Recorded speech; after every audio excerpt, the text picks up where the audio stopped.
of all emerges on day 2. A skilled enemy sniper positions himself in a hotel building on the hill, overlooking the graveyard. He can pick and choose any Marine that exposes himself because he has the ultimate view from the top down, unobstructed in the front, of all the movements that are down in there.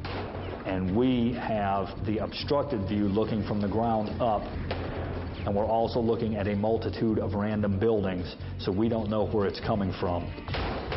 The sniper proceeds to pin the Marines down and make their lives miserable for the next few hours.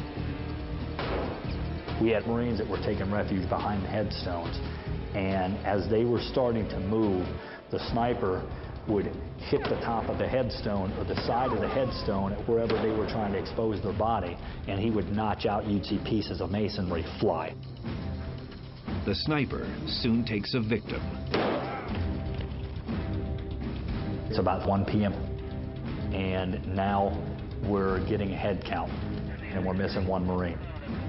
He had taken refuge down in a little walled-in structure that was where one of the tombs was at, kind of out of sight, so we thought he's just slumping down, maybe taking a drink or whatever, but the corpsman didn't see him, so they finally went down in there because he wasn't rogering up.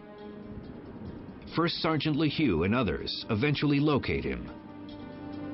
He had already probably been in that position for 20 minutes. He had taken a sniper shot through his neck collar piece, which is not meant to stop an impact of a straight-on shot from a Dragunov rifle. It's meant for fragmentation or anything else. It's not meant to stop the impact of the bullet. Just then, another oddity of fighting in the Muslim cemetery occurs. Despite the battle, 5 times a day, a call to prayer is sounded at the top of a nearby mosque. Each time that happened, the firing would stop, and the insurgents would either pray or they would take that time to say, this is holy time for 5 minutes.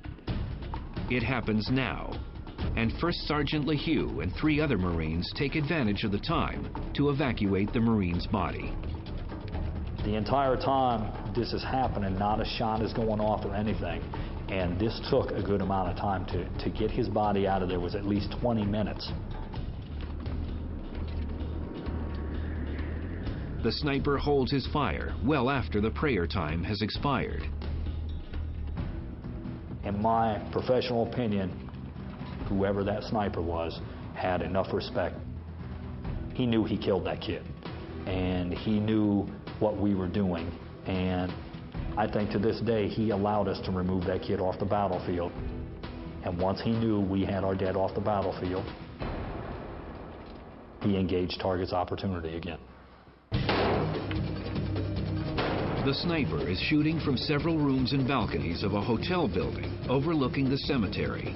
He changes his firing position to another room in the hotel after every shot, so that even if the Marines see his muzzle flash, they'll miss him if they fire at him. The hotel is several hundred yards distant, but the Marines soon come up with a way to detect him and pin him down. There are Marine tanks present, positioned on the only major road through the cemetery. When the Marines spot the sniper shooting from one of the hotel rooms, they ask the tank gunners to fire at the room and destroy it. Eventually, the tanks destroy so much of the hotel, the sniper has nowhere left to hide.